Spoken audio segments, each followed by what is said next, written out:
Bonjour chers parents et chers enfants, je m'appelle Ousane Juteau, je suis enseignante de la lenteur. Aujourd'hui, j'ai envie de vous parler de faire confiance à l'enfant. Encore une fois, j'ai continué la lecture de mon livre de Sophie Bouquet-Raby, La pédagogie de la bienveillance, la ferme des enfants. Alors, elle a créé une école qui s'appelle la ferme des enfants. Et l'élément clé en instruction, en éducation, il dit que c'est la confiance. Parce que c'est un contrat moral, une confiance mutuelle, un contexte d'apprentissage dans la bonne humeur où l'adulte accompagne l'enfant. Et puis, elle dit aussi que la relation entre l'adulte et l'enfant va se relier ensemble, alors être solide, se construire si l'enfant reconnaît qu'il a droit à l'erreur et que l'adulte va avoir des comportements bienveillants à son égard.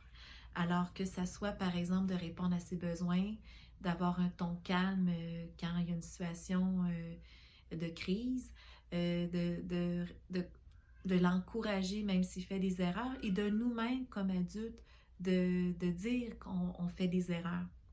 Alors, c'est ça, apprendre. C'est surtout par les erreurs parce que c'est pas vrai que la vie, c'est juste de la facilité. Et puis, ce qu'elle explique, quand on rentre dans un cadre plus de domination ou d'opposition, eh bien ça, la relation de confiance, eh bien, elle se brise. Parce que l'enfant comprend qu'il doit se conformer aux attentes de l'adulte, même si ses propres besoins ne sont pas répondus ou c'est pas dans les idées qu'il aimerait soumettre à l'adulte. Alors que ce soit des répressions, des sanctions, le chantage émotif, des punitions, conséquences, raconter des histoires qui sont fausses, de ne pas prendre l'enfant comme son propre égal, mais qui a évidemment sa propre vulnérabilité parce qu'on est, comme adulte, on est garant de ses besoins et de sa sécurité. Alors, c'est intéressant de voir que justement, quand on est dans le contexte de la famille ou dans une classe, quand la relation de confiance elle est là, eh bien souvent l'enfant, il peut exprimer sa propre pureté et sa propre essence de lui-même et non être conditionné à des attentes et à se conformer à ce qu'on attend de lui. Et en société, souvent on se retient comme adulte, puis on apprend à se taire, à ne pas nécessairement s'affirmer tout en étant respectueux. Je pense qu'on peut s'exprimer et s'affirmer en étant respectueux.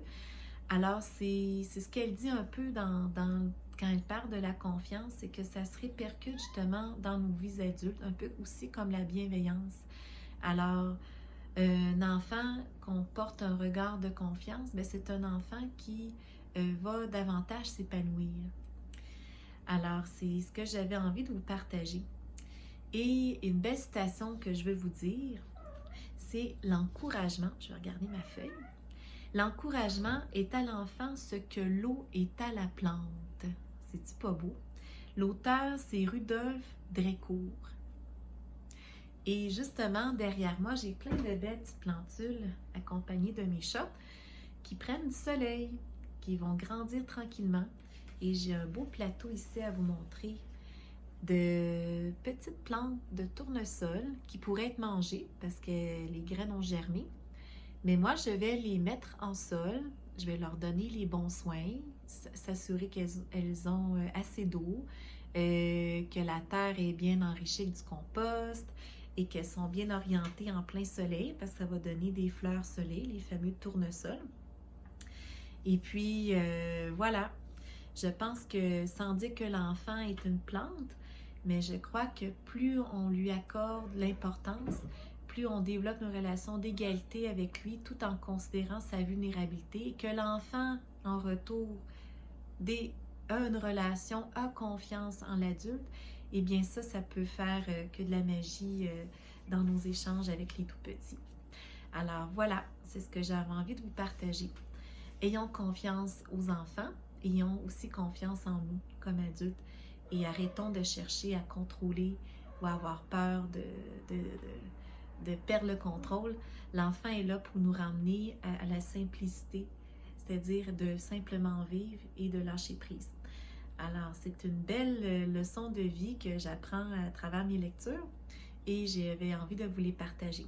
Et je vous souhaite de beaux travaux dans vos jardins, que ce soit sur le balcon ou dans des bacs.